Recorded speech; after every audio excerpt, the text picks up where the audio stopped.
There we go.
happened?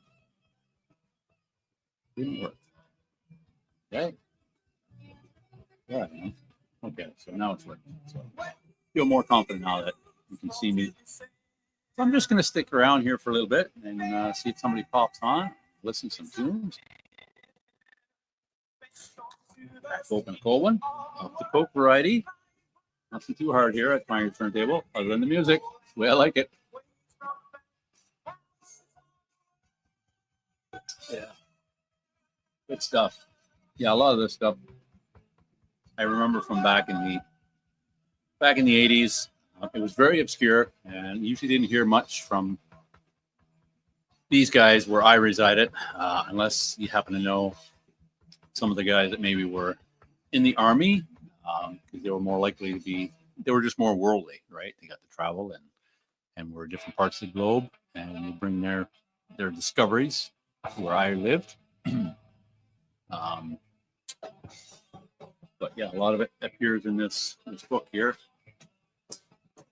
Smoking Valves, A Headbanger's Guide, 900 New Wave of British Heavy Metal Records.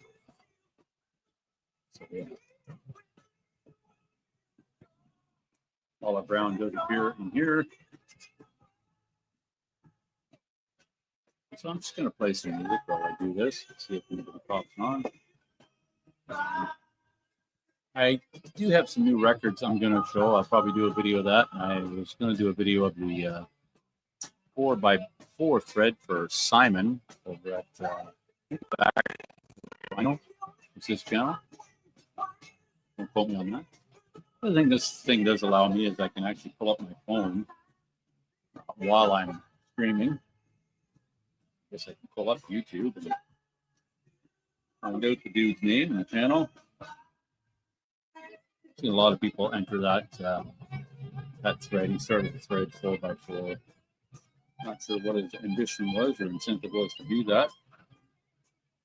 Oftentimes people do these threads to get more subs or just awareness, support to their channel. There it is, 4 for 4. Yeah, return to vinyl.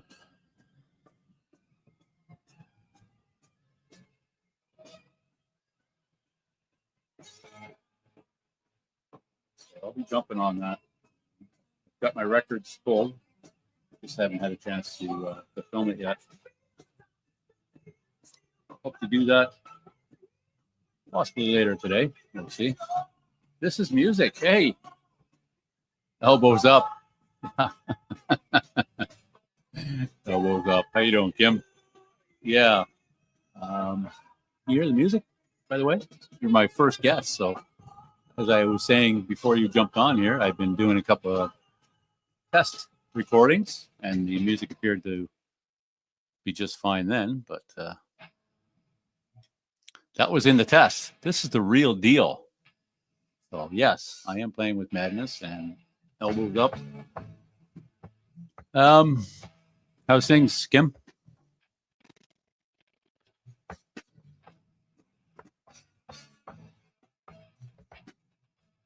Cheers, man. Hope all is well over there. And I know you're not right in Copenhagen, but somewhere in that neck of the woods, I think. But yeah.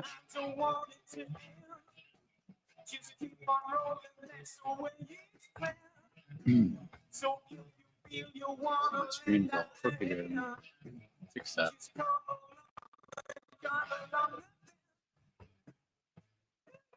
Very Zeppelin-ish, this song, isn't it?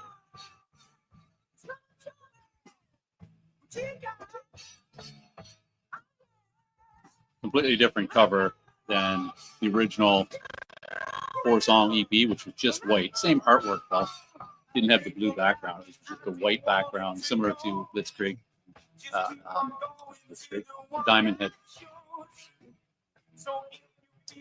Yeah, this very, very Zeppelin-ish. Glenn Coast vocalist went on to the UK band Fist, not the Canadian Fist. Often confused by many bands with the same name. 4 people viewing. Kim is comment. Sorry, Kim, there's no prize for that. Yeah, it is very blue. Thanks. Can you hear anything? Can you hear the tunes? I'm still trying to find that right balance of the mix. I do have the music piped through the mixer, but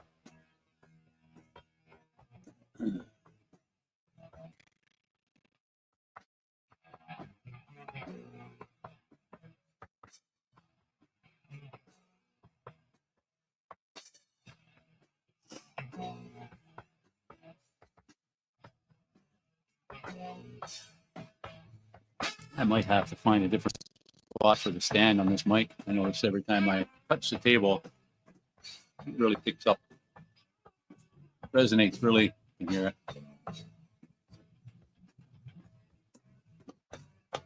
I should have grabbed some records that I just could show them while I was here. We have another one right here that I've been listening to. Another throwback to that. Anyway, British heavy metal. It is the reissue on that. It's translucent orange. Nice if you like it, I guess. I think my favorite color is the black ones, but it's the way it came. Not complaining. It's another good one though. I really like these guys. Always have. But back in the day, all I had was a cassette copy of these songs. But nice to have it on vinyl. This is the album Where. I can hear something in the background, but not very clearly. At least not on this iPad. Yeah, well, it's there. Just turn it up a little bit. Just like, yeah, Smoking Valve. That's where the title of this book's come from, actually. Smoking Valve, Death or Glory, Come On Back, Maverick, Don't Matter to Me, Crying Shame, Heavy Metal Mania. That's the re-recorded version for this. Pushed Around, The Night Comers. Heavy Metal Mania was on a comp back in 1980, I believe.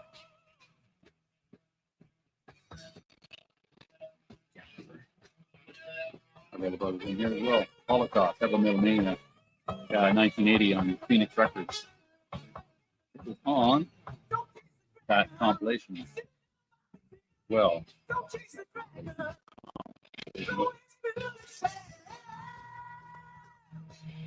maybe not. But the album is The Night Comers.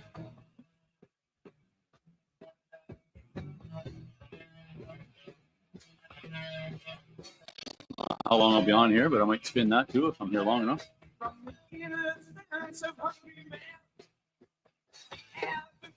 I did turn it up a little bit, so I don't know if that's a more clear sound as opposed to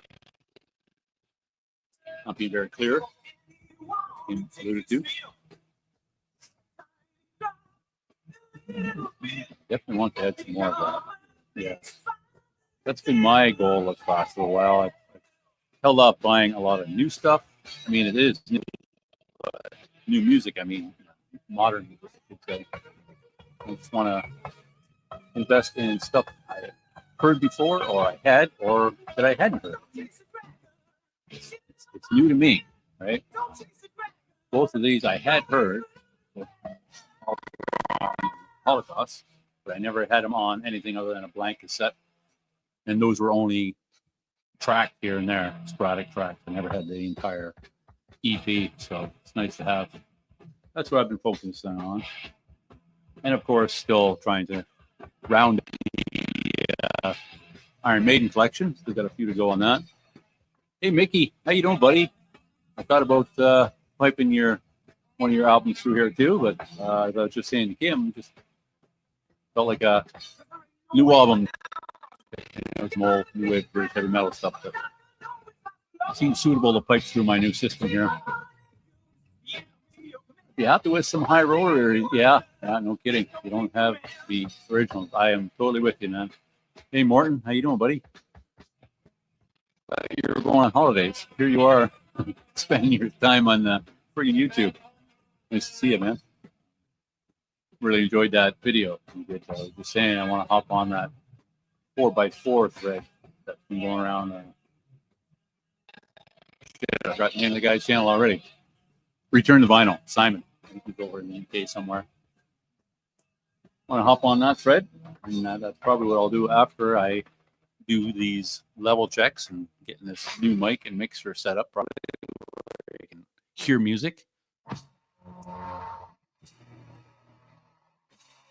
Not much more going on. I've dedicated my day to doing that. I'm going to watch that new Devo documentary. I guess it came out in 2024. It's new to Netflix here. I saw Chris Brophy doing a review of it. He watched it last night, and I was going to watch it last night too. But there was another new one on there, and I can't remember it. They're a Spanish band from Spain. And to me, they had very much like NXS vibes, but Spanish. And that's what we chose. My bestie and I chose to watch. Martin says, no, I'm going to the health thing. Oh, yeah, not a holiday. I'm leaving for the Monday morning. Yeah, you were at that, I believe, a month or two ago. So you're heading back. That's good. Awesome. Mickey, little sweat, man. Just want to drop by, say hello, not plug my music. Hey, man. Nothing wrong with that. Somebody's got to plug it. Been busy, so YouTube hasn't been something I'm super active on. I totally get it. That's life. That's normal life for me. It's not something that you want to be obsessive about. That's for sure. Correct the mundo. Yeah. Hey, Mark. Hey, there's Rob. Lunchtime at work.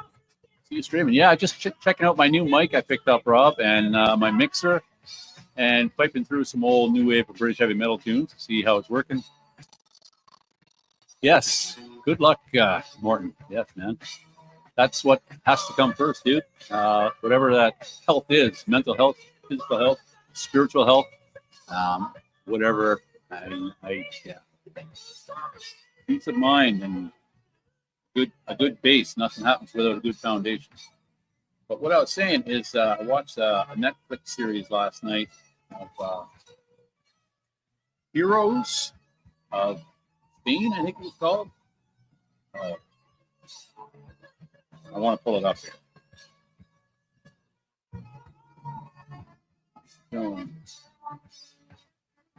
Probably can just look it up in history. So looking it up after I watched it. I'd never heard tell of these guys. You guys can hear me okay, I hope. Tack for that, Kim. Thanks for that in Danish. Just bought 6 albums on eBay this week, including Love at First Thing. That's definitely one that's fun the hell out of. Still enjoy that one immensely. I like any Scorpions. I shouldn't say that. Up until what was it? Savage Amusement or something that was after Love at First Thing, Worldwide Live. And when they went, I like some of it, but it doesn't grab me as much as the 70s and early 80s stuff. That's for sure. The other benefit of doing this stream is it frees up my phone so I can look stuff up like I was alluding to, but for some reason I can't seem to find it. But yeah, it's on Netflix. It was basically a documentary about a Spanish band in the late 80s, early 90s. Mark and Kim, do you know 2 metal bands I picked up in Stockholm, Black Braid and Wormwood? Nope. No, I cannot say I do. I hadn't heard of them. Are they Swedish bands? You picked them up in Stockholm? Swedish metal? I guess that's the end of that side. I'm going to flip that over there, guys. It also came on that blue translucent vinyl. Anyway, Mark, heading out the door. Cheers and enjoy the weekend. Thanks for stopping in, even for a bit there, Mickey. Really appreciate it. Enjoy the rest of your weekend, buddy. And there's Trevor. Hey, Mark. Hey, Trevor. How's it going, buddy? I was just thinking about you, Trev. I don't know if you're there, but sorry about that, guys. Every time I hit this damn table, that mic is so sensitive. I got this, Trevor, that I'm waiting to drop off at the post office. Haven't got around to it yet. I was on vacation with the grandson. Just got back here. Well, almost 2 weeks ago now, but just procrastinating. But I will get it off to you like I promised. Blackbird is American. Black Braid, sorry. Black Braid, that does sound familiar, is American, Native American, Mexican, one-man show mainly, and Wormwood is Swedish. Okay. Let's try that again. We'll start that record. Yeah, Black Braid does sound familiar. But it's a one-man thing? Kind of a throwback or Black Braid band? Oh, well, more modern by the looks of it. American black metal project from Adirondack Mountains, New York, from 2022. The project is a solo endeavor with John Krieger. Okay. Native Mexican. Krieger is also known by his pseudonym. I'm not going to try to say that. Mohawk name, meaning the witch hawk. Okay. So there's Blackbeard. Black Braid. Black Braid. No, hadn't heard of them, Morton. It says black metal, so is that accurate? Thank you ahead of time. Hey, Trev, don't worry about that. Yeah, it's all good. I remember watching the video, and it was something that you had mentioned that you would want it at some point. And hopefully, it hasn't been added to your collection yet, or you'll have a double, whatever. Put something else in there too, but yeah, hopefully you'll do it. While I got you here, if I got you here still, I was going to send something else. I have a double copy of another record. It's just an April Wine record, but it's not the best. But I thought, you've got that new fancy ultimately cleaner, and for shits and giggles, you can try it out. I don't know if I can fit it in the box though. We'll see. This is music. Again, Brad Geek sent me a tape by Esatai. I don't know if that's pronounced properly. Last year, which is Native American black. Okay. Any good? I got to say, I don't get into a lot of the really. I don't even know the definition of some of these genres or what necessitates a band being in those genres. I've never really distinguished. It's just metal. If I like it, I like it. I don't usually try and put it into another genre, but like, I mean, I've been listening to some Mastodon, rest in peace, Brent. And I don't know what you classify them as, but to me, it's just metal. Yeah, that sucks. That was pretty shocking news. I took my first album by Mastodon, Crack the Sky. What is that, 2009 or so? Bang on, yeah. And then the Hunter. It's the only two I have on vinyl presently. And I don't know what you classify these as.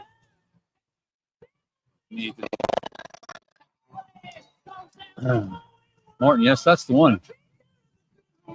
There's some controversy here in Norway when he and his band got thrown out at the Medsgarblot Metal Festival for excessive drinking. Yeah. They claimed racism, but apologized. And Morton also says, I worried after buying the record, they hate it Norwegians now.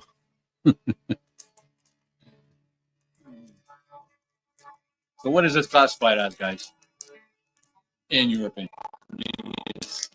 Sometimes the vocals I mentioned before, they get a little growly.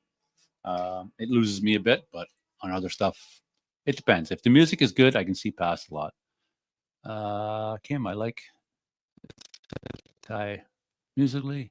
It sounds very Norwegian, but the lyrical theme, anti-colonialist, and things like that. Okay, yeah. I think when you get into the black metal, is that not what that growl typically is referring to with black metal? What black metal is referring to, there's more of a throaty growl to it. Correct me if I'm wrong. I don't know. These genres, subgenres, never been my bag. I said metal is metal. Heavy metal is metal. I'm going to catalog my stuff. I'm going to catalog them by genres. It's metal, rock, new wave, punk. The Hunter was my first Mastodon album. English musician Bill Bailey turned me on to them. He wore a t-shirt. I think I saw you mention that in one of your videos, Martin. I'm sure I did.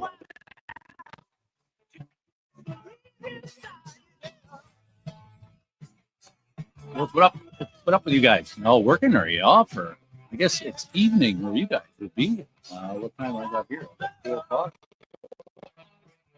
Late evening where you are, no? 10 o'clock? 12 o'clock? More than that? How many hours ahead are you? Maybe 8 hours ahead. Yeah. Good, then it's good. Regardless. Bang on. That's how I see it. Don't put much stock into the genre. In fact, 2 things I don't like to know before I hear something. The band's image, videos I try to avoid, and what genre they've been pigeonholed into. 9:48 Saturday evening here. Okay, yeah. Almost 10. Scandinavia. Is that a proper term, or is that like a Monty Python thing you're doing, Morton? I never know. I'm not that worldly, so pardon my ignorance if that's a real thing. Scandinavia. Vigia. Sounds like a combination of Norwegian and Scandinavian. I don't know.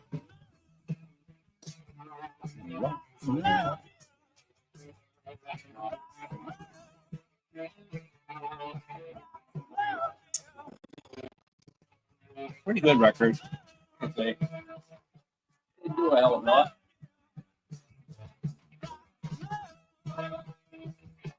Decent one. I would like to have but I'm not going to. I'm not one of those collectors. I just want to listen to it. I'm not going after white cover with just a drawing on it. I also picked up the Diamond Head,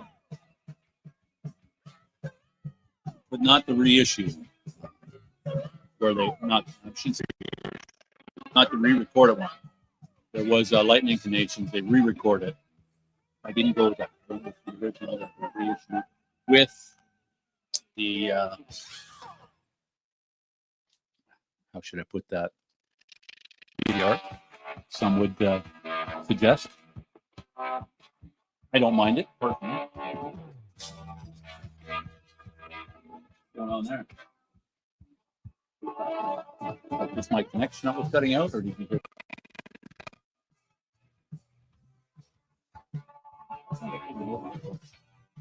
I guess I did not. Both of their albums were really good. I showed this a while back. I don't know if it was you I saw show this at one time, Kim, or somebody. Much more successful over in your part of the world, I think, than they were in North America. Both their albums are good. I enjoy them.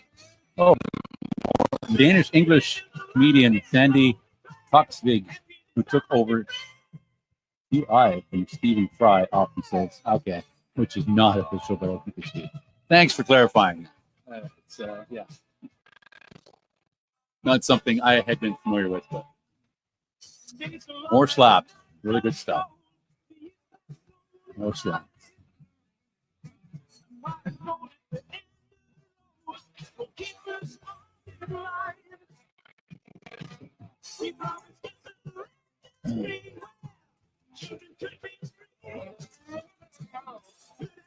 It's actually a very overlooked, in my opinion.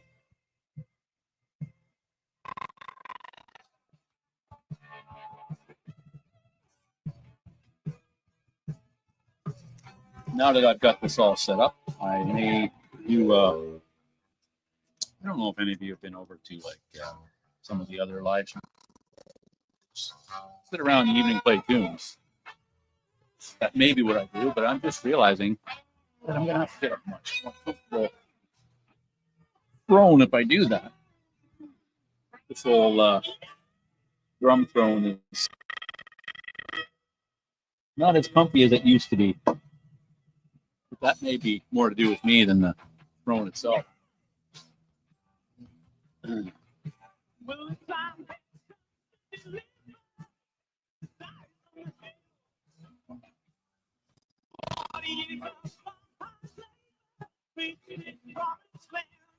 I haven't done any other streams aside from just these little tests, to be honest with you.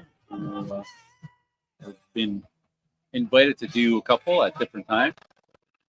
For one reason or the other, I was never able to do so. You do it. Yeah, Brass 1980, love it. Yeah, absolutely. They went on to, well, that's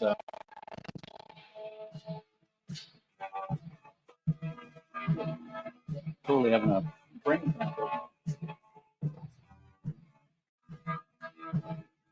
Oh, damn. Come on. Rats, yes. Yes. Completely escaping my cranium right now. Oh. Does that not drive you nuts when that happens? It's a... Oh, God. Come on. You throw that out there, Tim. Help me out here. Yeah, brats.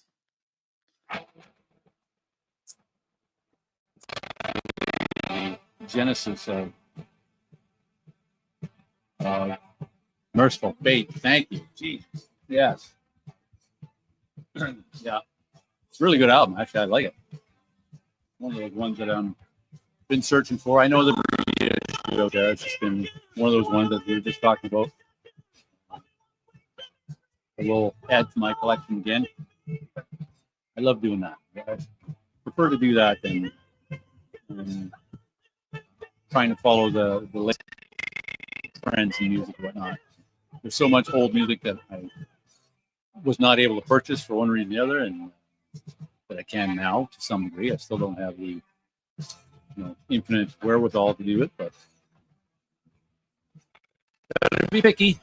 Like I say, I still don't quite have my maiden catalog complete yet, so that's number one. And I did pick up a couple of Aussie I hadn't had recently, so yeah, things like that happen in one complete year. I'm not a completist, but certain bands.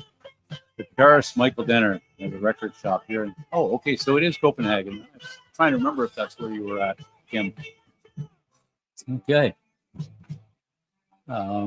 Just his record shop, or does he still play? I guess is what I'm trying to spit out. The guitarist. So he's just like I think he's still active, yeah?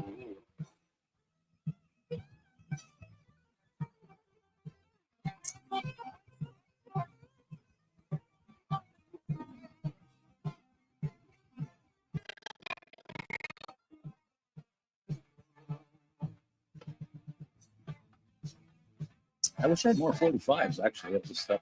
I mean, I don't mind when I'm sitting around. That's what I do, is I listen to albums. But I know for these kind of streams, I might be better. Then again, I'm constantly going back and forth for changing as well with 45s. I like listening to albums. When I do put in an album, it's rare that I will skip a song. Almost never, but there are occasions. I'm not big into ballads. Talking about Scorpions earlier, I think that was one of the things that kind of where I started to lose them. Although, hey, it was a ballad they'd done, Love the First Thing, and Worldwide Live is one of my favorite lives. That kind of stuff. I love them Sunday morning, holiday. But generally, I don't usually put an album on and skip anything. Kind of what we were doing most of yesterday. I was setting this up on an audio level. What's going on here and checking out the mix. The microphone just arrived yesterday. Just knew say I had this adequate but cheap USB microphone that I'd been using previously. So. But once I started going through the mixer, I got the mixer as a gift. But it was one that I had put in my wish list. So I thought for sure it had a USB, but as it turned out, it did not. It does have a USB slot where you can plug in an SD card. Not an SD card. The USB, a thumb. And, but yeah, it's not an input microphone, so I'll go with the XLR, which is a blessing in the long run anyway. It's a better microphone. Hopefully it's picking up all right.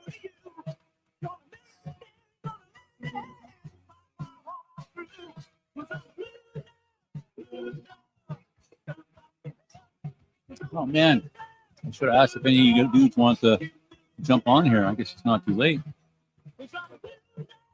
We figure out how to do that. Present or invite.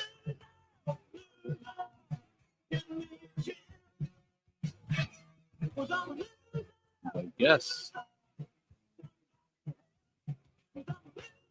Copy that.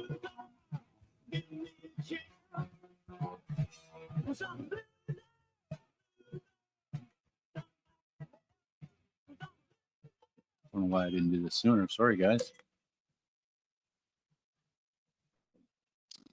Feel free to come up if you want. I'm not going to stay here all day by any means. I'm just checking stuff out. But if you're into it, now, time to swap out that record.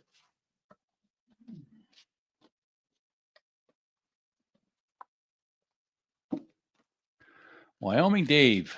How you doing, Dave? Happy Saturday to you too, my friend. Just checking out trying to mix my levels here with a new mixer, new microphone. And I think you're on one of my streams before where I said I want to try and pipe in some music as I was streaming.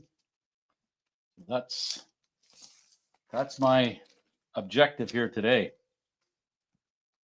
So let me see here. I've got choices, damn choices. I'm going to go with more, or am I going to go with Holocaust? I'll let you guys decide. I used to watch QI all the time, so that was a reference to that show Morton was talking about. Okay. Doing good, Dave says. That's awesome, buddy.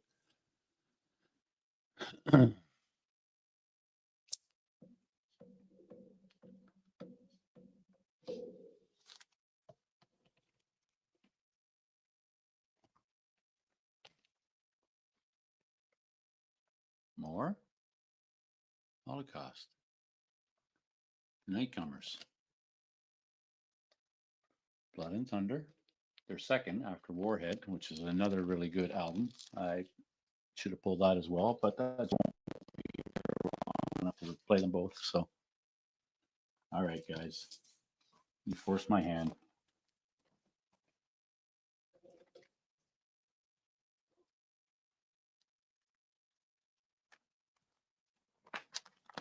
This one's stuck in there.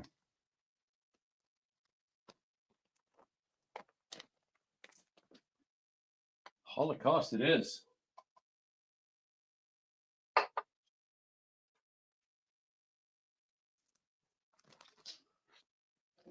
Probably less of the audience has heard of Holocaust.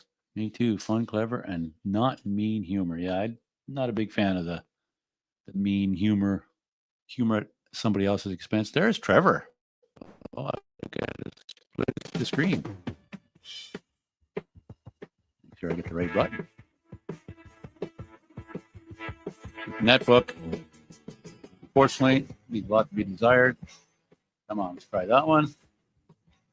Bear with me, bro.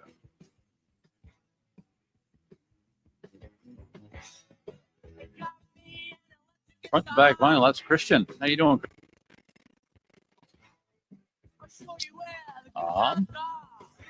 Add to stage. Okay. There he is. Cheers. Hey, How you doing, man? Can you hear me?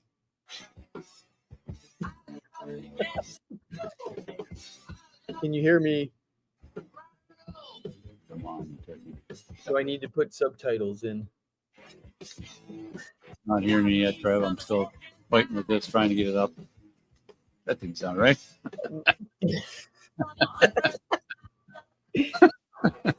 Anyway. Waiting, trying to get it up. There you are. All right. How come I can't hear you, dude? I don't know. I do know. I can't hear you. Sounds good. Hang on. Yeah, Morgan can hear that. Put that in here.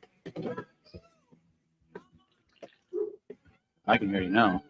All right. Yeah. So I can't stay on for long because the wife is flying home tomorrow morning. So I gotta, get the place ship shape, and we have company coming earlier in the week, so I gotta clean up for that too. So Priorities, man. Yeah, I get it. So it's a lot going on work A lot wise. going on. Yeah. Well, at least where you are, you still got most of the day to do it. Yeah. I mean, there's just the laundry machine has been running constantly. Nonstop. You guys do all the dog stuff in the same machine? I'm sorry? You do all the dog stuff in the machine? Yeah. I mean, your dog blankets and whatnot? Oh, yeah. Well, you got what, 3 dogs? Yeah. Yeah. But I mean, we do them as separate loads, but it's like, yeah, of course. Yeah. But yeah, it's the same machine. I mean, that's what soap's for, right? That's what, That's right. Things. So Morton says I can hear Trevor. Well, that's good. I don't. You probably can't hear the music anymore. I could hear it. It just comes in and out. I mean, when you watch the replay of it, you'll hear. I suggest watching that just so you can kind of troubleshoot from there. Yeah, I did a couple of test videos, but that's a completely different animal. Okay. Yeah, we'll see. Right on. So yeah, just like I said, just clean up. Hang on a second. Speaking of dogs, Yeah, of course. As soon as you do something. Yeah, it's warm here today, so I got the house all closed up and the AC unit going on, so I didn't want to keep the door open, which we normally do for the dogs if it's a halfway decent day, and let them come in and out as they please. But humid as hell there too, I would imagine, close to the water. I'm sorry. Oh, humid as hell as well.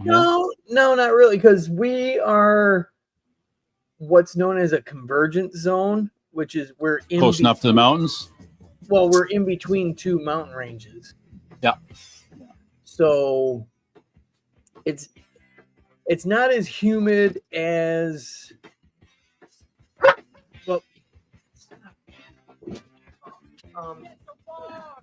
it's humid, but it's not muggy, if that makes sense. Okay. It's I mean, I remember, back in Michigan, it would just be muggy because we have not only the Great Lakes, but we have all the inland lakes too. Yep. So, here not so much. Here it's very muggy right now in Montreal. Okay. And it was the humidex, or whatever they measure that. I know when we were in Prince Edward Island, it was, according to the humidex, it was pretty high, but it didn't feel muggy at all. So I know what you mean, because we had the wind all the time off the water. Okay. Yeah. Nice. But it is now. Well, in our AC unit, we just got like a window unit. Yeah. Relatively small. The window shaker. Yeah. Well, Grace called me the other day, which he never does. And I'm like, oh shit, now what? She said the dogs knocked the AC out of the window. Oh shit! Wow. We've had this thing for several years, and you know how things are made now. They're not built to last. They're not. But I fix them all the time, almost a daily basis. I'm fixing them. yeah, so I mean, well, at this point, they're almost disposable after a few years. So Yeah, that's, it's summer's end. We're gonna, check out the Home Depots and the Lowe's, and see if they got anything clearance wise. So not to put in, but to keep till next year. exactly. No, most of those manufacturers, that's their policy now. It's not even, you can't get somebody to come and service them. You have to bring them in. There's no. Right, and then the cost, the cost for them to fix it is almost, you add in another $100. You might as well just buy a brand new one. Absolutely, it's Yeah. Getting that way with most appliances, to be honest with you, unless you're a high end Wolf Sub-Zero kind of stuff. But Well, even that breaks. Well, I mean, hell, we got a brand new refrigerator when we first moved in this house. LG. Oh, fuck, I can't even remember. No, we've lived in this house 10 years. We've gone through 3 refrigerators. Because Samsung, maybe. The repair, like I said, the repair costs, you add in another $100, $200, and you might as well just buy a brand new one. Absolutely. And hopefully it has a better warranty on it. Well, usually I will advise people, if you're buying one, and if you're buying it at Costco, automatically you get 2 years. But if they do have extended warranty programs and it's not a gouging one, it is worthwhile. A service call, I mean, my company charges basically $250 just for a service call. So, okay. And so your extended warranty is going to cover that. And then if you need parts, like I do a lot of LG compressors almost daily. Okay. And if warranty, you're looking at $800, right? Who's doing that? Nobody's doing that. Right. So. Yeah, we haven't gotten any appliances from Costco because we really only got into Costco about 4 years ago. Yeah. And I'm from the land of Costco. Costco started. That's right. That's it. Yeah. And it was just one of those things. Like, it's 3 of us. I mean, what do we need? 20 pounds of mac and cheese for? One of my pet peeves of Costco is we have used for quite a while, but not as much as we used to. We do stock up usually before the grandkids visits, but I hate going there, man. I just, there's never a good time to go. It's always busy. Yeah. At least here. So. Well, but we have found that we do go often. Hell, for the dogs themselves. That's true. Yeah. We don't buy kibble there. No. No. The dog beds and whatnot. Well, but no, I get like the big 6-pack thing of chicken drumsticks. Oh yeah. That's right. Yeah. And he's still not happy. Ungrateful. Yeah, we cook that up and strip the bones and all that stuff. Yeah. And we found out that one of our dogs has an allergy to the chicken, so now I get the ground turkey there. Yeah, usually those allergies don't show up in a very pleasant way either. Yeah, it's all skin rashes and all that. But yeah. So yeah, I mean, if I bought that same amount of stuff at the regular grocery store, it costs a fortune. That's it. Yeah. So I have no problems there. Yeah, actually, I was just there today. I bought eggs there. Mm-hmm.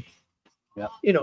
Big 24 thing, and well, we buy most of our bread and whatnot, and then we'll freeze a few loaves and the buns, hot dog and burger buns and stuff like that. Yeah. I found a couple pair of jeans there and just. Yeah. I used to buy some Paul Newman granola, but that's been gone for years. Okay. Yeah. I was saying to the wife, yeah, one of the things that my pet peeves with Costco is you'll find something you really like, and then it won't be there the next time, and they just discontinue carrying it or whatever. Yeah, there's like a garlic shred that we would get. It was in a yellow container. It's called Toom. Toom. Yeah. And it was like a garlic lemon bread. Yeah. And we would buy like delish. Yeah, we would buy 2 or 3 of those things. Freeze 2 of them. In fact, we probably got 2 or 3 in the freezer right now, but they stopped carrying it. Yeah, yeah. So, but The wife has decided that, well, she doesn't do it all the time, but we're not big fans of going there. It's always crowded. So they do offer a service where they'll bring it to you now. And maybe they have for a while. I just wasn't aware of it. So a oftentimes service for, I'm sorry, a service for what? you can order your stuff online. Oh, okay. Yeah, so I know just bring it. Yeah. The only issue with that is much like other places. If they don't have the item they will bug you every time with a text saying, "Do you want a substitute item, an alternative?" Right. Even if you clearly state no, just don't bother. What the heck you got hanging on your window there, Trevor? It looked like friggin' beer cans. Close. They're my wife works for Oh yeah. Screen. Shit. It's hard to do it backwards. Sparkling ice. Yeah. I see. Yeah. She works in marketing, so okay. That was just little display things. Yeah, that were displays. Yeah. Yeah, they're actually inflatable with stick to the window. Yeah. Okay. So, but yeah, the AC unit. I've got one window shaker in one of the grandkids' bedroom, and it's only like I think it's maybe a 5,000 BTU. It's pretty small, but it's adequate for that size room. And then in the main living room, I've got one that just pipes to the window. It's portable. I move it around, pipes out the window with a vent on it. That's the kind I'd like. Yeah. I'd actually like to get 2 or 3 of those things. It's 12,000 BTU, so it cools down pretty good. But that's only if you're under 5 to 600 square feet is max. Otherwise, it's just running nonstop. Right. Well, that's what I'm saying. Grace, her room is like in the extension of this house. What used to be the garage, they turned into like a. Okay. Yeah. You technically can't call it a bedroom because there's not a closet in it. Yeah, exactly. So it's a room, bathroom, mudroom to the backyard. Yeah. She's there. So. But only a couple hundred feet though, square feet. Yeah. So. Yeah. I would like to get that for her sometime. She says she's not bothered, it not getting too hot in there. So whatever. Mm-hmm. But I'd like to get something in the middle of the house and something for the end of the house, so we get the whole thing. Yeah. Yeah. Mine. Cabin fever. No, they want to be in and want to be out at the same time. Right. Yeah, it's like 90 degrees here Fahrenheit. I don't know what that is Celsius, but that's warm. Yeah. I mean, if it was Celsius, I'd be on fire, but yeah, exactly. It's got to be close to 30. I don't know. 30. It's hot. That's all I know. I don't care. Yeah. So once it gets up to that temperature, it doesn't matter. Yeah, exactly. So just trying to keep the house closed. Dude, you broke this ball. He's got this thing. It's about the size of a soccer ball. He's here straight through it. Yeah, he tore it. Okay. It was like one of these. It was one of these made for dogs, but he's had it for months, and he actually got a hole in it to where it won't like inflate back up. Yeah. He destroyed it. Yeah. So I need to throw it out. Yes, our big girl was the same way. She'd. In fact, I left an orange on my coffee table one time, not thinking that, and she ate the orange. She dug out the middle of the orange. Yeah, I never heard tell of a dog doing that. I mean, I knew she liked carrots, she likes all kinds of stuff, but oranges. Yeah, wow. if they discover like, wait, this isn't a toy, this is food. Yeah. But she just ate out a little hole that she could get her tongue in there, and clever old girl. But we don't have dogs anymore. That was the last.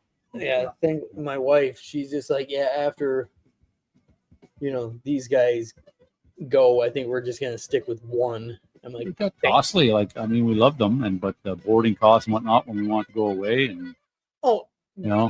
Well, that's why my wife and I, we take separate trips. Yeah. Somebody's got to be there. Yeah. Yeah. So, I had to wait for Grace and my mother-in-law to fly back here from Michigan, and my wife and I did a weekend getaway. Yeah. So someone was here with the dogs. Quick little weekend. That's it. Yeah. Yeah, we went like northern Idaho. Awesome. Yeah. Which, Up in Aaron country. well, I looked. I think he's in Pocatello. Well, he's about 8 hours away. Oh wow. Yeah, I didn't realize Idaho was that big.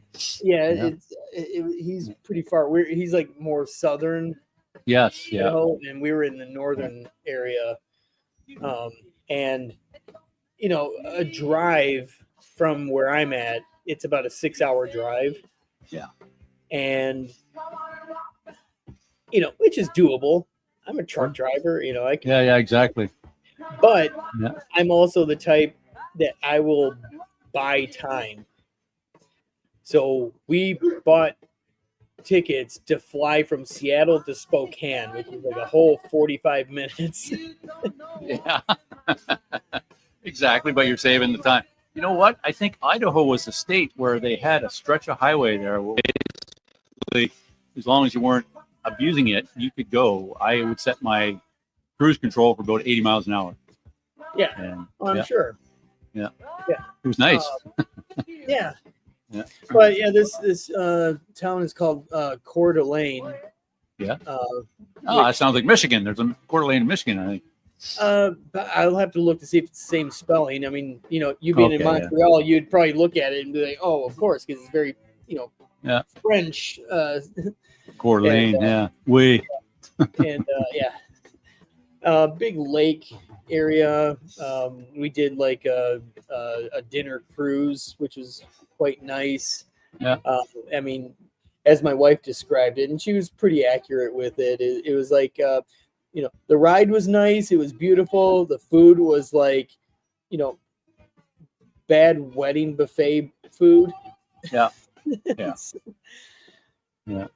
But you're not there for the food. You're there for being in the lake, the sunset. Yeah, recharge the battery, get away, and But we were just there for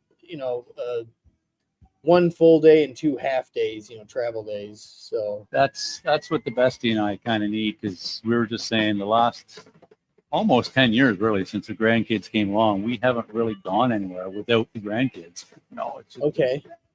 Everywhere we go, they're with us. I mean, we went back to Prince Edward Island several months ago with just her and I, but that was basically when Mom was on her deathbed kind of thing. So, but other than that, we haven't gone anywhere with just 2 of it. So, well, I'll do that this year.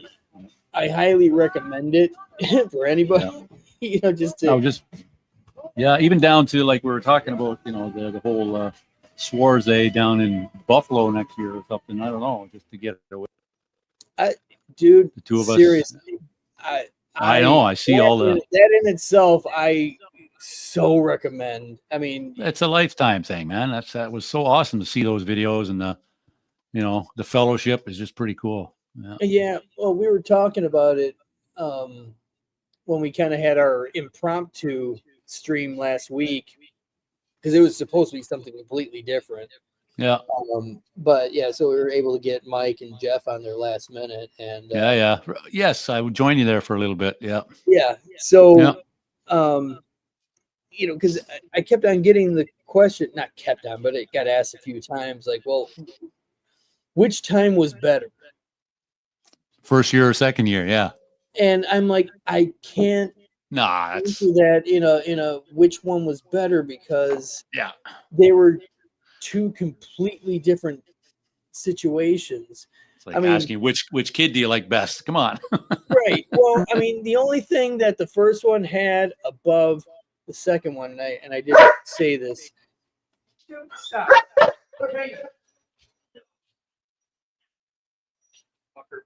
But the thing is with the first one is you're meeting everyone for the first time in person. Yes. Yeah. Yeah. And there's a magic to that you just cannot replicate. The next time is not the same no matter what, other than the new people you hadn't met yet. Yeah. Right. Yeah.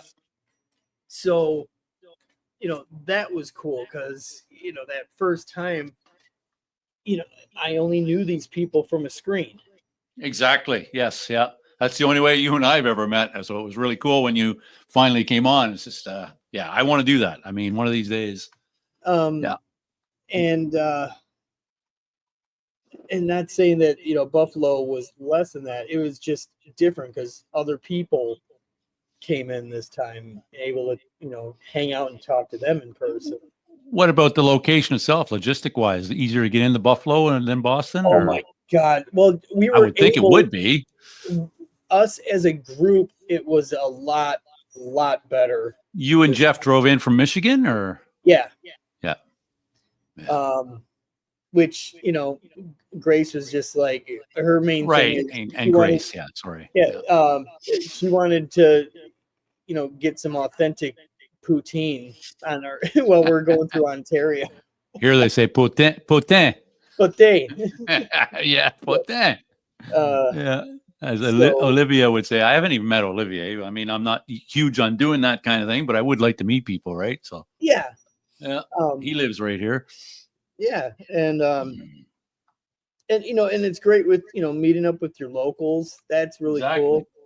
cool. But the thing is, like,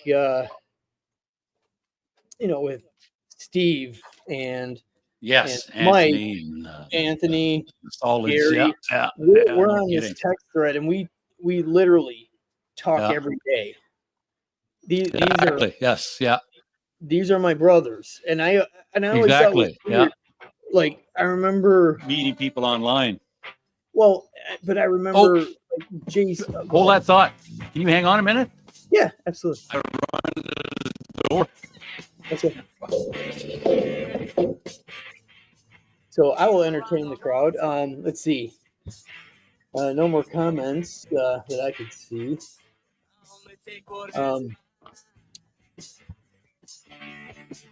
So some of these guys I'm unfamiliar. Obviously, Morton I've known for a while. This is music and front to back vinyl. I'm unfamiliar with you guys, so if you throw up your name, not throw up, but if you bring your names up, it'd be cool. Just so I'm not just saying your channel name. Just right. Well, hey, there you go. Yeah, a lot of times these live streams you just kind of have in the background. Chime in when you want. So, but yeah, just tooling around on a Saturday, getting some cleaning done. Obviously not right now because I'm on here with my buddy Mark. Let's see. Collecting wise, I haven't done up any videos since the Buffalo thing, but I pick up a couple things. I picked up the Wasp debut in Coeur d'Alene that I was just talking about. That was cool. I call it a grail because it's an album I've been wanting to find for a long time, and it's not easy to find. But it's not like it's a first pressing or anything. So, all right, he's back. Black Rain. I had that on. I have it on compact disc. I had for a while, but I ordered that probably about 2 days after his passing, and it just finally arrived. Back order. It came from UK, so they didn't have it. Well, yeah, it takes a minute to. Yeah, that's not Amazon Prime. Exactly, but that was pretty good considering. Yeah, and it was only like, I think it was $35 Canadian. It was, I don't know, that's 40 some bucks US. Decent price. But yeah, it's crazy that I'm saying that the price of vinyl, but that's well, I mean, everything has gone up. Well, but if you do like an inflation calculator, I know. Yeah, I like those things Steve does, and it's really not that different, He did one. You remember? How much things cost, then as opposed to now. Comparatively. Yeah. I mean, I usually look up like I go like around 1990, 89, like when vinyl was kind of, on its last breath. Yeah, when they were pressing, that was kind of the third string press. It was Yeah. compact disc, cassettes, and then vinyl. Because and I remember vinyl still coming out in 1990 specifically. I was working at the warehouse of Harmony House, and I remember my first day. I was at this huge table, and I'm packing up boxes to go to the other stores, and I remember putting in this new album coming out that week was Ritual De Habitual. Yeah. That was the new one. So you were working at a record store then, right? Yeah. Well, but this is the warehouse that was supplying the stores. I remember my buddy buying Dehumanizer, and that was 92. He bought that on vinyl. So by 92, I was like all in on CD. I would barely buy cassette. So was I. Yeah, same. Yeah. The only exception was when I would go and the cassette was significantly cheaper. I'd buy the cassette, like Temple of the Dog and stuff like that. That was cassette. I bought cassette. Yeah, or if it was something I knew I was just gonna like play in the car. Yeah, exactly. Yes. Yeah. Well, the cassettes were also convenient. You could fit them in my old denim jacket. They fit in the pockets and take them and. Yeah, and plus, I mean, you could toss them in the back seat and not have to worry about them. Exactly, and the other factor was my portable player was still a cassette. I didn't have the compact disc by that time, so I had my headphones, my compact cassette player, Walkman, whatever. But it wasn't a Walkman. That's a brand name. So right. It wasn't a Sony. I think it was a Panasonic. Let's see. I'm trying to. Yeah, but I remember another buddy of mine. He had Skid Row on vinyl. That's 1990, I guess. So 89. So, okay, so in 1990, the average price for a vinyl record was about $10. Mm-hmm. So your rent was only $700. Yeah, and $10 in 1990 today. Okay, so it is a bit more expensive. So it would be about $25. But you also have to factor in supply and demand, right? Yeah. The demand now is greater than it was then. Yeah. See what I mean? Yeah, I saw that. As soon as you picked it up, holy shit. He wants it too. Wow. Going right in the trash. Those guys are not small dogs either, buddy. No, he's north of 100 pounds. Yeah. Well, that's what our girl was. She was 100 pounds and almost on the button. And that was big for a female. She was a shepherd. Nice girl, though. Yeah. He used to come with me in my service van when it was too hot. My buddy. Okay. Yeah, he's black lab German shepherd mix. Okay. He was an oops. Yeah. Yeah. But no, the cost is. I do have to be much more selective in what I buy. I just don't have. Oh, absolutely. Well, when we were in Coeur d'Alene, like I was telling the chat while you were off there for a minute. Yeah. How we are, our nose knows. Found a record store. Yeah, no kidding, right? Yeah. And it was actually pretty good. I did find it was the Wasp debut. I saw that, yes. Yeah. Because you had picked up The Last Man, but you didn't have the debut. Yeah. So they had that there. I'm like, because it was between that or I was gonna get. Did you get it? Yeah. You did get it, yeah. Yeah. And it was I was debating whether to get, because I only wanted to get one record because I brought basically a weekend bag with me, and I didn't. So I literally had to like hold this record on the plane, in my lap. Yeah. We didn't have enough to check a bag, but yeah. Exactly. So carry on. But I was debating whether to get that or Funhouse by the Stooges. Oh, geez. Yeah, tough choice, man. Yeah. So, Yeah, but yeah. the thing is, I know I could find Funhouse Easier. reasonably easier. So, but it's just I never. So was that Wasp an OG or a reissue? No. It was a reissue from last year because it was a 40th. The pink vinyl? No, Or it was it was black vinyl? like a dark red. That might be the one I got. I can't remember because I got the box set too. So now I never play the other one Okay. because the dynamics wasn't nearly as good. That box set was really good, actually. That was just too rich. Yeah, it was. Yeah, I got it for Christmas. I asked. I didn't think I would get it, and I got that one, and I also got the rat one. It blew my mind. It's like, Jesus. Yeah, the rat one is still in my cart. Yeah, they are, and the Dio one. I got a couple of the Dio ones actually, Okay. but they were both banged up so bad. The second time I had to send it back, I just said, you know what, forget it. I'll postpone that for a while because I did want something else. So Right. Yeah. put that money aside. Some of the other box sets I have in waiting, the Celtic Frost one. Yeah. Waiting for that to go down a bit, and the Voivod. Yeah. Speaking of Montreal, yeah. This is actually a really nice reissue. Like it's got a really good booklet in it. Oh man. Okay. So I didn't know all that stuff was in it. Okay. It was kind of a what do you call that? More of a instant buy. Like I saw it and I grabbed it. There you go. Yeah. Blown away how good it was.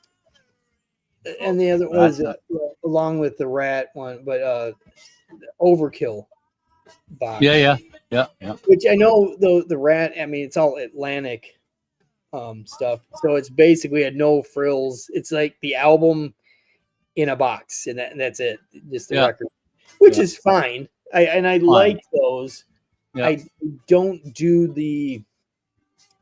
I mean, as cool as it would be, but like those box sets for a singular album that like I'd love to have all those like early Metallica ones, but same as the Motorhead ones. They put out a bunch of live Motorhead stuff and I just can't.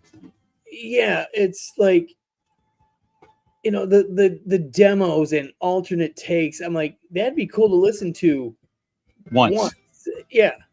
And then it's just a waste of space. I mean, the live stuff would be kind of cool depending on the quality of the recording.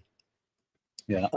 Morton says the rat one pleased me, both the Dios, so I traded in some excess Dio albums. They were identical to the ones in the box. Yeah. That's I've got most of the Dio ones, at least from that early box set anyway. So yeah, I could see if there was something slightly different from the box set to what the singular one was. I think Intermission came with the box one, but I had that one as well anyway. Okay. Because I don't have the only title I think I have a double of is Number of the Beast. You got that new one, didn't you? Well, yeah, I got my Twilight Zone. I got the 80s pressing with Gangland, the original version, and then Total Eclipse. Reissue. Total Eclipse. Jesus, what did I say? What did I say? Twilight Zone? Yeah. And but it's also got the Hammersmith show on there too. That's true, yes. Yeah. But I am getting a duplicate in October, and the only difference is the album cover. And I'm Number of the Beast? No. It's in October. Killing is My Business. Oh yeah. You're getting it. What are they reissuing that? With the original cover. They are? Yeah. Oh wow. That's the one I've been waiting for with the original cover. Yeah, but I don't know which mix it is. Hey Sam, exactly. That's the thing. That was the other thing that really these boots, they changed the lyric to these boots. Well, it's not. I'm not even worried about these boots. It's the mix in general. the mix, because growing up, I didn't care for that original mix of killing. Okay, so we were kind of touching on this last time with the Rockarola. Yeah. I did get the reissue, but I totally agree that because I knew it a certain way. Yes. I do appreciate it now. I've been spinning it more and more, and it is clearer the more I move away from it. But yeah. So man, so that's coming in October. I'm gonna have to search that out because I just and it's hold on. Let me actually go on to it. How's it going, Sam? How's things in Alberta, buddy? And look at the price. Get out of here! Oh my God. Well, I mean that's American, so I don't know Canadian. I know, but I have Amazon.com where I buy stuff from once in a while too.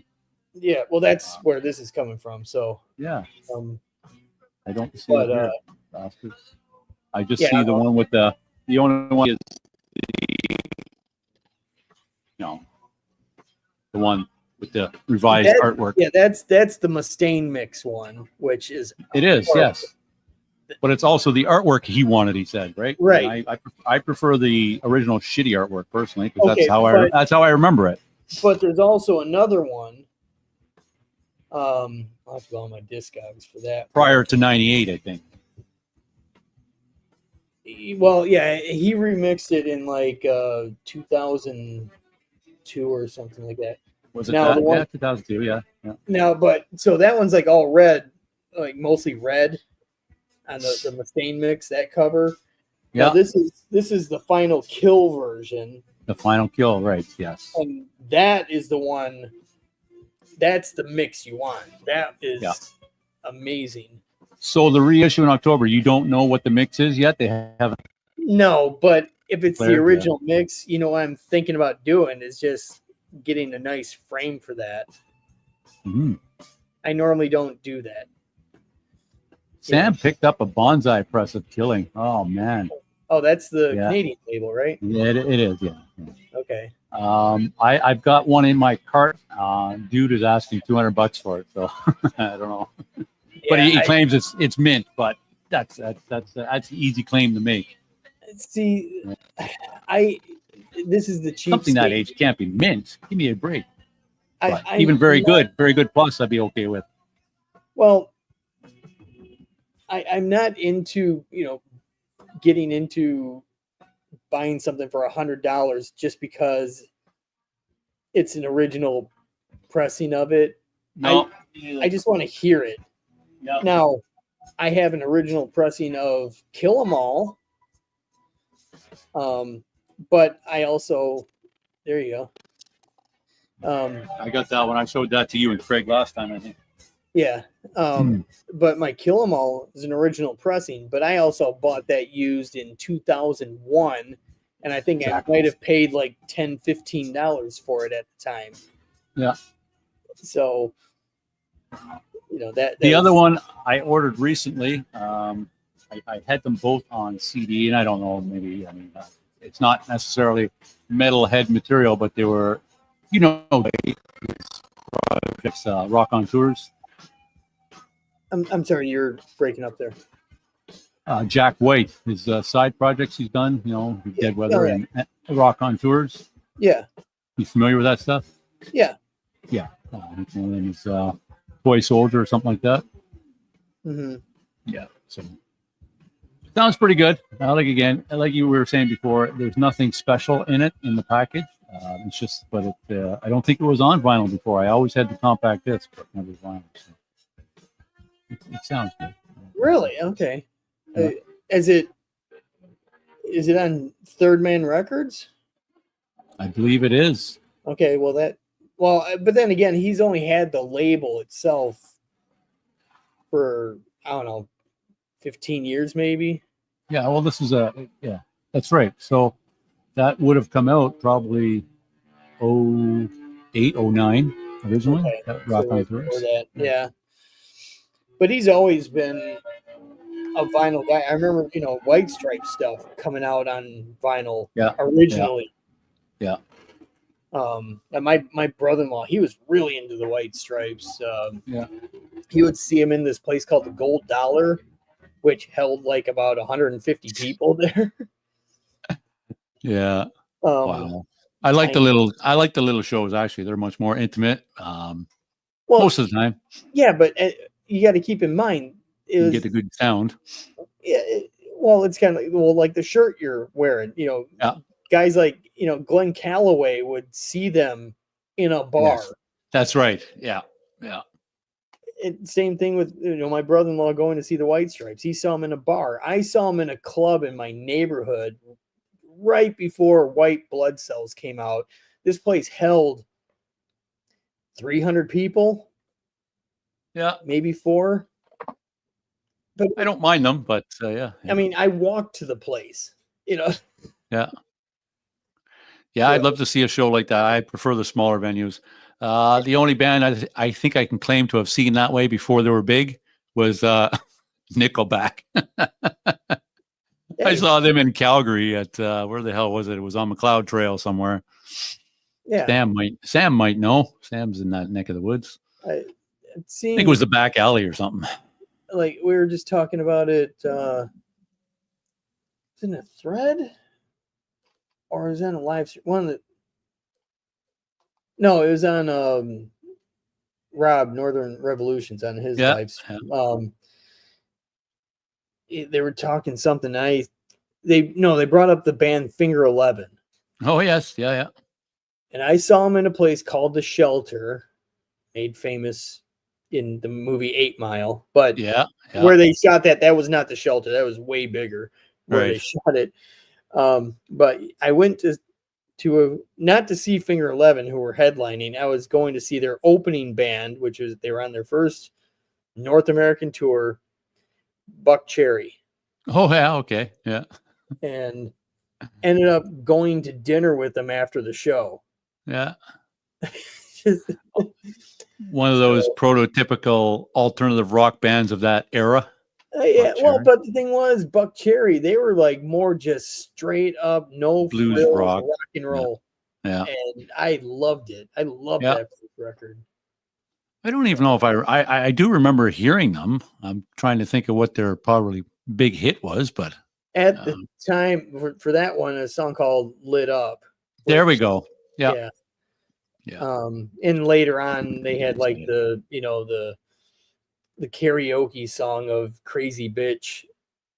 Yeah. That just reminds me of all those bands around that time. Theory of a Dead Man and all those. 3 Doors Down, I think it was, and the beginnings of butt rock. Butt rock, exactly. It's a good term for it. Yeah. To each their own, mind you. Whatever you like, you like. Absolutely. I mean, if you dig them, you dig them. Yeah, but totally. Yeah. Just I don't know, and I stated this opinion before too. Like, modern punk rock is not. Yeah. Well, because we're roughly the same age. I mean, we have memories of punk rock when it was looked down upon. It was dangerous. Well, yeah. It was not. It's like Decline of Western Civilization Part 1. That was Yeah, exactly. My older brother was more into that because I was a little young, but I had all the access to it. He was bringing home those records and stuff. Right. So. I started hearing that stuff probably around junior high, definitely in high school. Yeah. Because I had friends that were like, the skater punk kids. Yeah. And, so this is, mid to late 80s. Yeah. And also, this is when crossover was taking place too, where the two divided, cultures were clashing or coming together.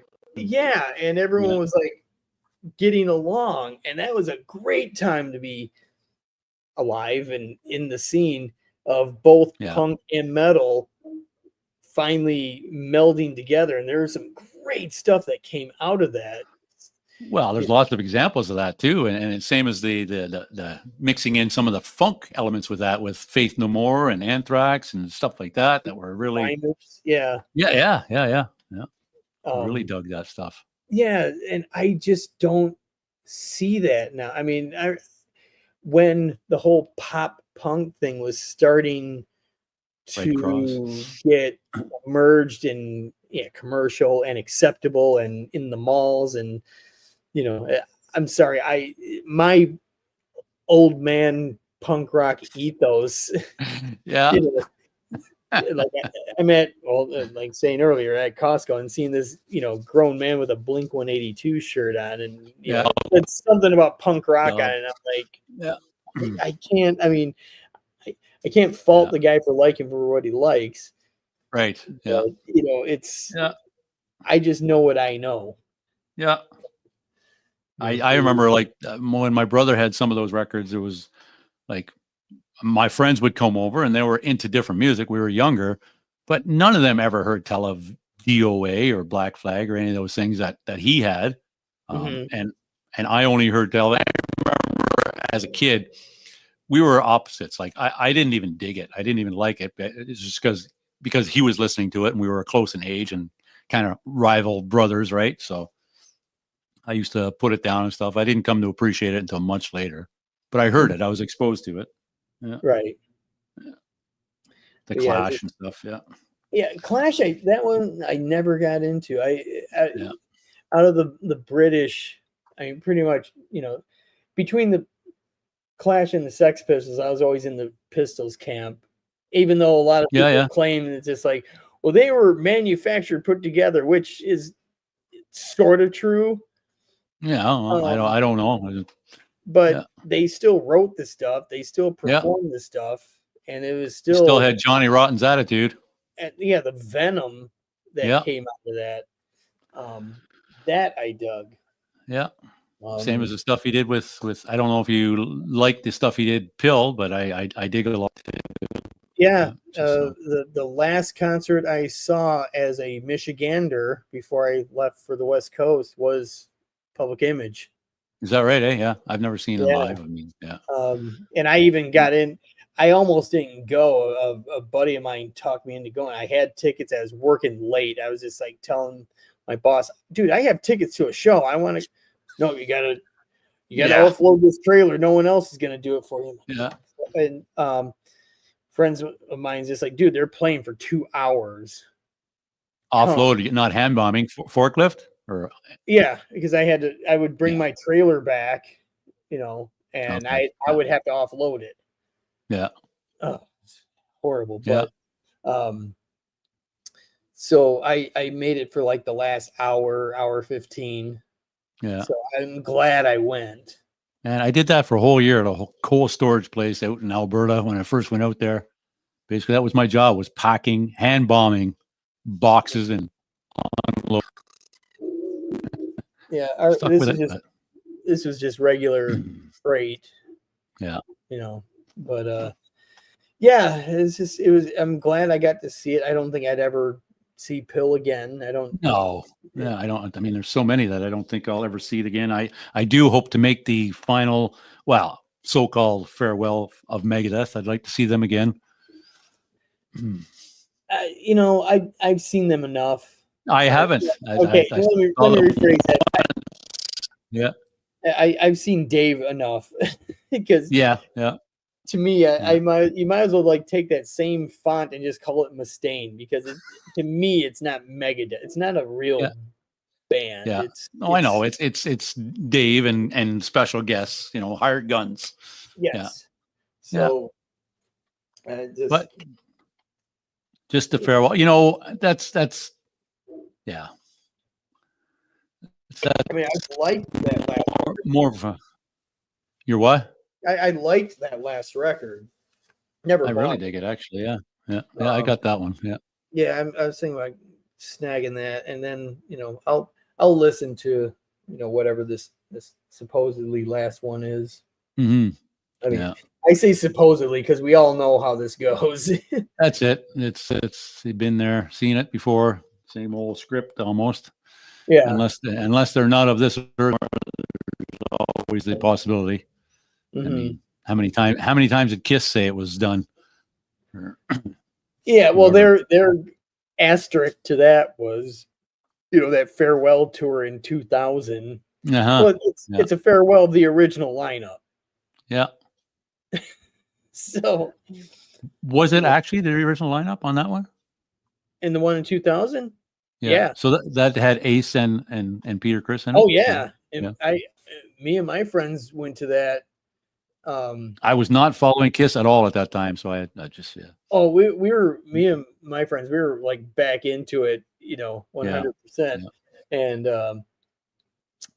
let's see, I had just left, well, fired from Harmony House not too long ago before that, and tickets went on sale. I go to the Harmony House that I worked at before, and they were doing like the raffle ticket system, so people weren't staying overnight.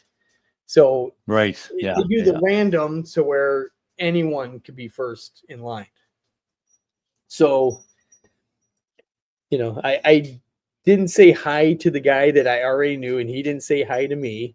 Right. And he hands me a ticket and hands everyone else tickets, and he starts, okay, first in line is 256. And I look, I'm like, oh shit, that's mine. And I'm thinking it probably wasn't even close to that. He just knew which one mine was. Which yeah. So where were they playing? The Palace of Auburn Hills. Oh wow, okay.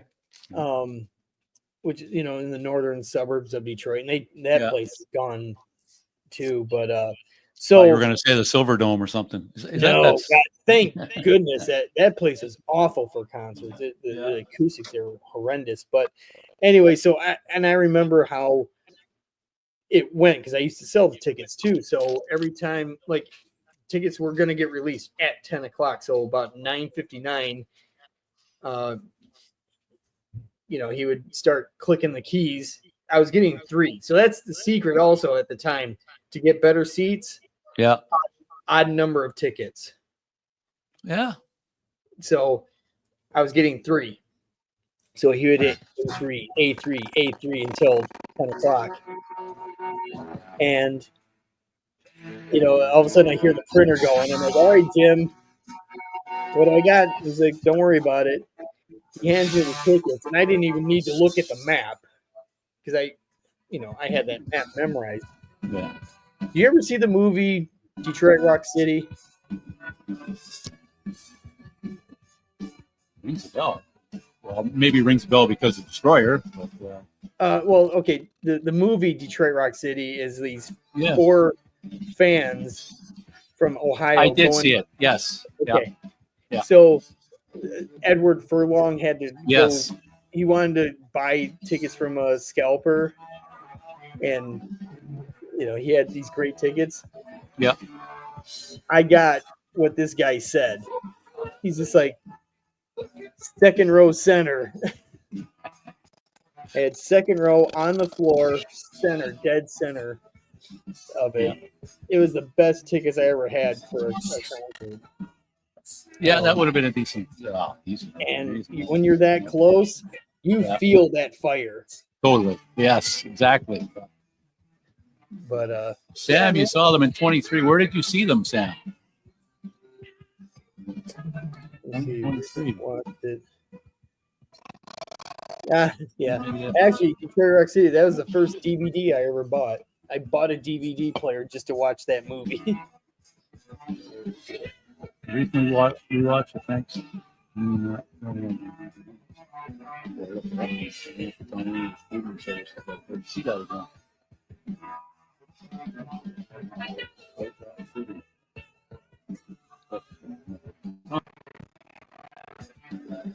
Oh, there's the film. 1999, yeah.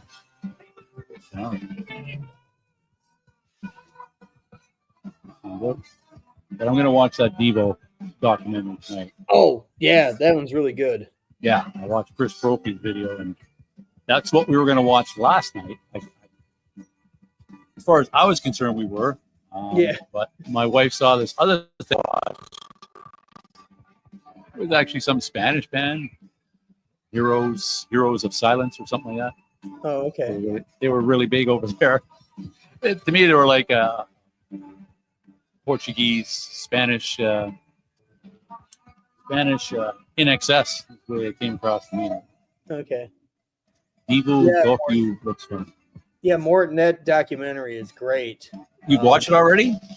Oh yeah, I saw it. It came out Tuesday. I watched it that afternoon. 2024. Yeah. I mean, because I was really looking forward to it. I love Devo, even though I don't really have. I've only had like greatest hits Yeah. from him. I've liked everything I've heard from him. But it was great. It kind of reminded me of how that Twisted Sister. Yeah, that was a good one. Because you know how they kind of end at Stay Hungry. That's right. Yeah. Instead of doing come out and play and because everyone knows the story after. That's so exactly what's the point? Yeah. They really concentrate on the early years, and they don't go much beyond that because I mean, well, frankly, few bands paid their dues like Twisted Sister. You know? Yeah. Like, wow, just no respect for so long. Touring. I would like to see that. I watched that Iggy one. I would like to see that one again.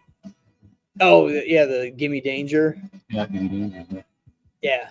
I really enjoyed that. But, because of the time we watched it, I don't know if I was all that into it as I could be. So I'd see it again. Well, and you know, sometimes a documentary can get you interested in someone because it's just like you hear a song or two and you just kind of know them, the artist, like on the surface, but then you watch a documentary and like, oh, okay, and it changes your mind. Totally. Actually, you know, checking them out. Yeah. Gets beyond the sometimes, like I say, I have a maybe disdain is a strong word, but I do not like music videos. I've never liked them. And, you never like what? Music videos. Okay. I guess I kind of harken back to the time when I would hear music without really knowing anything about the band. I would have no image of them. Other than what you see on the album cover, right? Okay. So I like to hear. It just seems more. I guess I get an opinion either way. I try to be, but watching something like that, and yeah, it's just being introduced to a band through a good documentary. Right. Awesome. I mean, I really got into CCR after watching their Albert Hall one. Probably, even though I had known them my whole life, I really started listening to their stuff again and appreciating Cosmo as a drummer and stuff for that Albert Hall video, and that's got to be probably 2010 or 2012. Yeah, it happened to me with I've seen them live. The movie Back and Forth from Foo Fighters. Yeah. I mean, I liked them. It was just like they were just on the radio and whatever. Mainstream pop band almost. But then I watched that documentary and just like, oh, I can dig this. Yeah. So yeah, that got me into them. You know. Yeah. Well, and talking about the roots of, you know, I was into Nirvana, so to speak. You know, I knew of Dave Grohl, but you know, when you start breaking down their roots and what inspired them and whatnot, his punk rock influences and stuff, right? And Pat Smear and all that. So, yeah. They're, you know, whatever you think of them, they're legit, you know, players. They're really good. Well, it's funny. Like I didn't read it. On YouTube, someone posted like the audio book of Grohl's book. Yeah, I had that on, and there's one part. It's when he first joins Scream. Yeah. And his first gig with them is in Hamtramck, Michigan, which is a village surrounded by Detroit, so like a Polish town. Yeah. And they're opening up for the Laughing Hyenas, which is fronted by, hey, it's Marsha. Hey, Marsha. And Laughing Hyenas, the front man is John Brannon. of negative Okay. affiliates. So it's just like they're playing at Paychecks, and I'm like, okay, I'm very familiar with that bar. I'm an acquaintance of John Brannon's. It's just like Wow. we actually be hanging out with them in October because they're coming out here. But it's just the visual. That's really cool. Hey, which reminds me, I was watching. What the hell was I watching? You were a call-in to on MTV, Headbangers Ball or something. Oh, Spinal Tap. Is that what it was? They were talking about Spinal Tap, and you called in or something? Yeah. Yeah. That blew my mind. It's like, Jesus Christ, I know that guy. And maybe it was I was watching some of your old videos. I forget, but No, that was really funny. I mean, yeah, Spinal Tap was promoting the Break Like the Wind album, and they were on Rockline with Martha Quinn. Yeah. And I actually got through. Yeah, I was asking them because Nigel had that Marshall stack. Yeah, exactly. Yeah. And I asked him if it went to 11. And Marsha, I will send you the link to that video. Want to hear the story? Yeah, it's up there. Just finished Mark Grohl's audiobook about a month ago. Mark Grohl? Yeah, I thought maybe his brother. Then heard Glenn Alda now. Yeah. I haven't listened. I've got a couple of books on the go. I'm reading the Iron Maiden one. I'm also doing this one. Still, this is a dangerous book. If you're a fan of new wave British heavy metal, okay, like me, you'll read about it and then you'll try to start to track the stuff down. Right. I love it though. I love that kind of stuff. That's my jams for sure. I remember a bunch of my friends having a lot of this stuff. I was a kid. I couldn't buy a lot of stuff. All my stuff was copy cassettes. I couldn't be able to buy some of this stuff now. I'm. Yes, please. Marsha says, yes, please. Oh, yeah. Send her the link. Send her the link. Yes. No, this came out about 35 years ago on Metal Blade, compiled by Lars. It was a British heavy metal thing. Yeah, I had it on CD. I might still have it. Available on CD still. Yeah, it's you can still get it on CD, but no vinyl. Oh, it was pressed on vinyl. Yes, I know, but I keep looking for it. It's pricey. I want to get it, but yeah, that was my introduction to a lot of those bands. I mean, I was familiar with the Diamond Head stuff. Diamond Heads, yeah. Of course. All right, Marsha, we'll talk to you later. Cheers, Marsha. Thanks for stopping in. But yeah, I mean, that's where I first heard, Angel Witch and Praying Mantis. And, exactly. I was already familiar with Venom. But yeah, I mean, that's one I want to get that off Discogs, but man, that's a pretty shiny penny to get that one. Yeah, it's definitely a gamble. That's anything. I've only made very few purchases off Discogs, and touch wood, with the exception of one. Dude took liberties to send me something that because he didn't have the one I ordered, so he sent me something else entirely. Right? Yeah, just like just send me my money back. Yeah.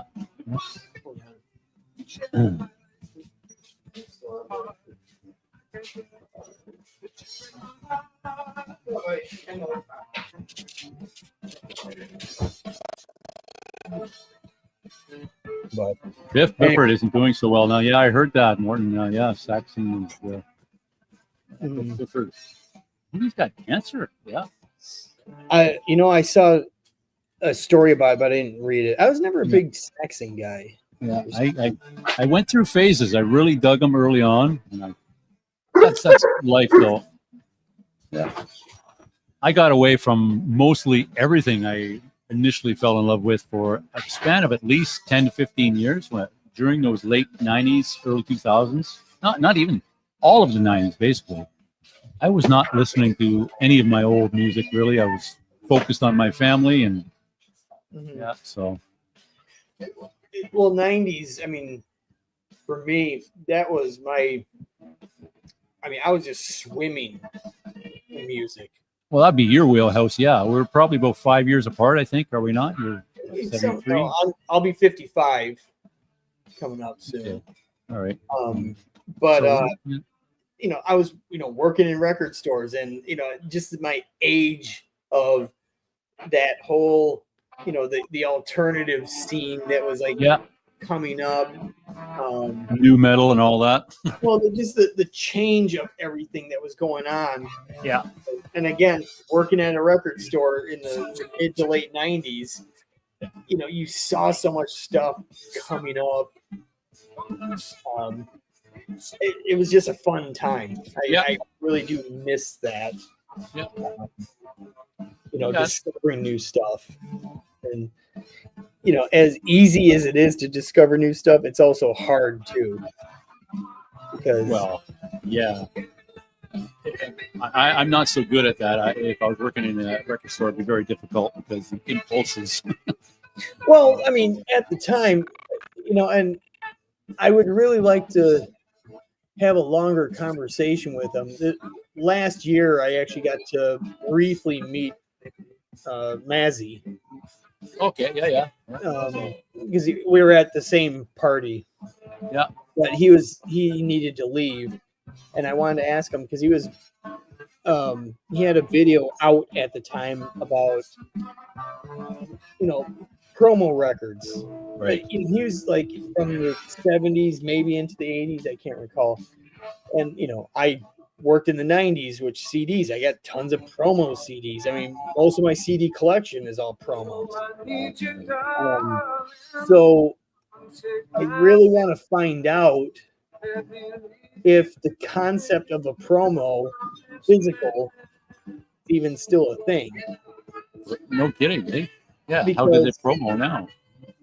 Right now, it's just, you want to hear it? Well, here's a link. Yeah. Right.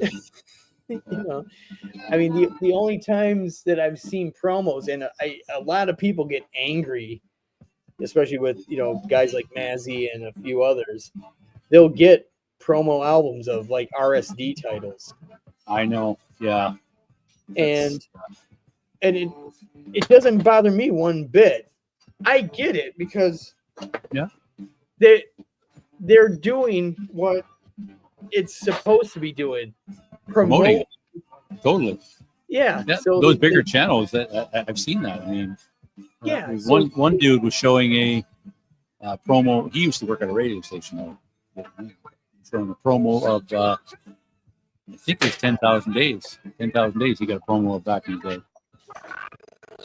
which is a very valuable record, as you probably know, right? Right. But I'm talking about things coming out now. Yeah. Like, give you a link. Mazzy got like one of the like John Lennon RSD things ahead of time. So he does a video of it, and people were taking it as it's like, hey, look what I got and you don't yet. Right. No, that's not what that's for. It's just that's not what it's for. Hey, I listened to it. This is my thoughts on it. Yeah.